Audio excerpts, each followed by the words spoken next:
Hello, and welcome to Peter's Perspective, Episode 2, where we talk about how perspective can contribute to a meaningful life. Hope you enjoy it. At its most basic level, perspective is the lens through which you view the world and your place in it. And it can be influenced by your past experiences, your values, or your beliefs, but it can also be influenced by things like gratitude for what you have, a recognition of your needs versus your wants, and an awareness of your emotional landscape and what drives it. You can get really tied up with what's right in front of your eyes and not really see the bigger picture or the relative importance of the issues you're dealing with. So I wanted to ask you about your take on perspective. What does perspective mean to you? Perspective is one of the only ways that we as people kind of gain information. I don't I kind of hold the belief that there is no such thing as an unbiased view in one way or another.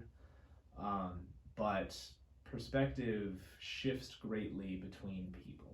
And to me, it's kind of the need for understanding, but it's very, very individualized. And so, one person's perspective, as we've heard, however many times, if you put yourself in someone else's shoes, that's just a way of shifting your perspective from just dropping everything that you have inside, whether it be your logic or your emotions or anything that is you, and considering everything in entirety of that other person.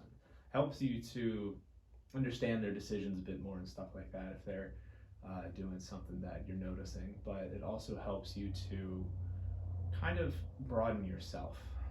You always hear about people going to study abroad or taking a trip in another country and coming back a changed person. Mm-hmm. I think that kind of change that you see is a necessary one, because otherwise you're just going to be sitting in your house, in your neighborhood, in your section of the world, and you're never going to know what's happening elsewhere, and that's going to affect how you interact with people. Yeah. You know what I mean? And I would add on to that.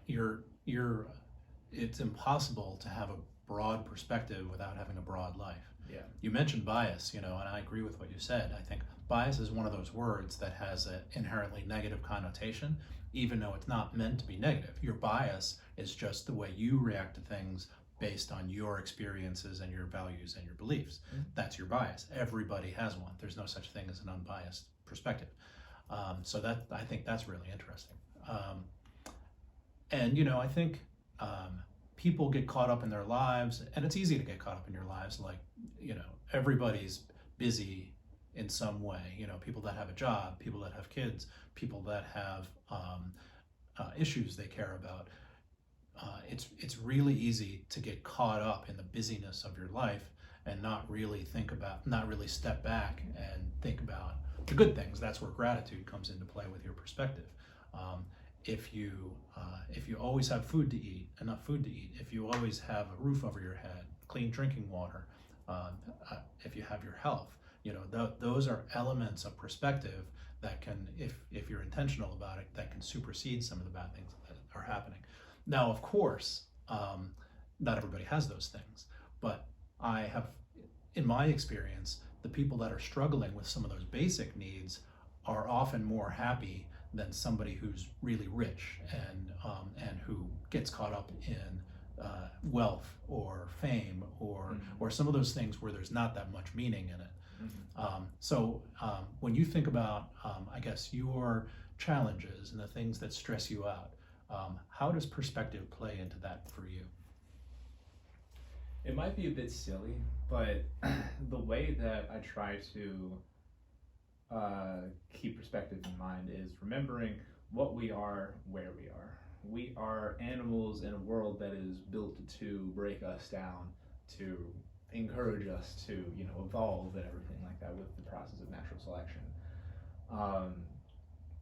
And so it's really helpful to remember that all of the information that we're getting nowadays is incredibly overwhelming, and so it's helpful to kind of almost take yourself back and forget some of the amenities that we have nowadays. Like, I was thinking about it earlier today, honestly, with a lot of tension going on politically around the world right now. There were, and we see that in history as well, there are food droughts and famine and stuff like that.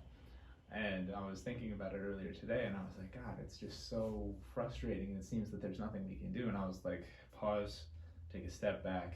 If we had a farm in the backyard, this wouldn't be as much of a problem. You know what I mean? Really kind of taking myself back and recognizing, to me, that it helps me stay in reality and recognizing reality for what it is, and not letting that overpower my emotions and letting my emotions kind of feed into a spiral or anything like that. Yeah, that makes sense.